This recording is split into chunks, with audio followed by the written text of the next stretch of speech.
নমস্কার, নতুন একটি ব্লগে আপনাদের সবাইকে স্বাগত। তো এই যে আমার দুই রাজপুত্র শুয়ে আছে, এখনও ঘুম থেকে ওঠেনি। তো ছেলের স্কুল আছে, তো বড় ছেলেকে ডাকতে গিয়ে ওই যে ছোট ছেলেও উঠে পড়েছে। তো শাশুড়ি মা ওকে নিয়ে একটু ঘুরে বেড়াচ্ছে, আর এদিকে আমি ছেলেকে রেডি করিয়ে দিয়েছি। তো তারপর আমি ওকে গাড়িতে তুলে দিয়ে আসলাম। তো এবার দেখি গিয়ে পুচকু সোনাটা কী করছে, ওকে আবার চোখ মুখ ধোয়াতে হবে, ফ্রেশ করাতে হবে। তো আবার পরে দেখা হচ্ছে।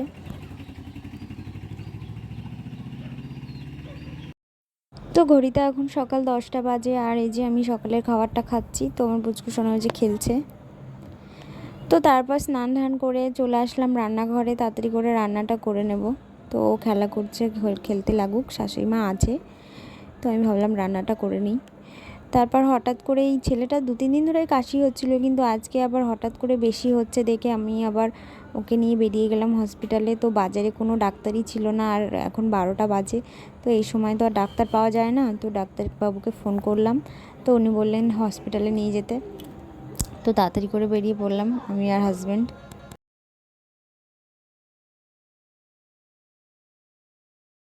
তো বাজারে এসে টোটোতে উঠে পড়েছি, এই যে। তো টোটোতে করেই যাব, বেশি দূর নয়, ব্যারাকপুরের আগেই ওয়্যারলেস গেট। তো এই যে চলে এসেছি গ্যালাক্সি হসপিটালে। তো এসে এখানে নাম টাম লেখানো হয়ে গিয়েছে। তো ডাক্তারবাবু এখনও আসেননি, উনি 1টার সময় আসবেন।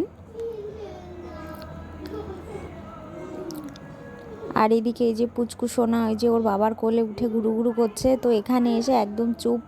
এর আগে একটু কান্নাকাটি করছিল, কিন্তু এখানে এসে চুপ হয়ে গিয়েছে। তো আবার পরে দেখা হচ্ছে। তো বাড়িতে এসে আর ভিডিও করতে পারিনি, এতটাই ক্লান্ত লাগছিল, আর প্রচণ্ড গরম ছিল বাইরে। তো এখন রাত 8টা বাজে। তো ভাবলাম কাজগুলো করে নিই, পুচকু সোনা যখন ঘুমাচ্ছে। তো রাতে রান্নাও বাকি আছে, তো রান্না বান্নাও করতে হবে। তো চলুন আবার পরে দেখা হচ্ছে।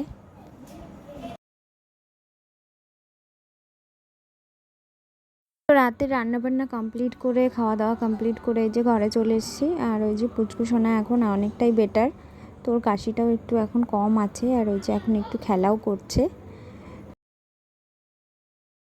তো আজকের ভিডিওটা এখানেই শেষ করছি, দেখা হচ্ছে আবার পরের ভিডিওতে। ততক্ষণ ভালো থাকুন, সুস্থ থাকুন।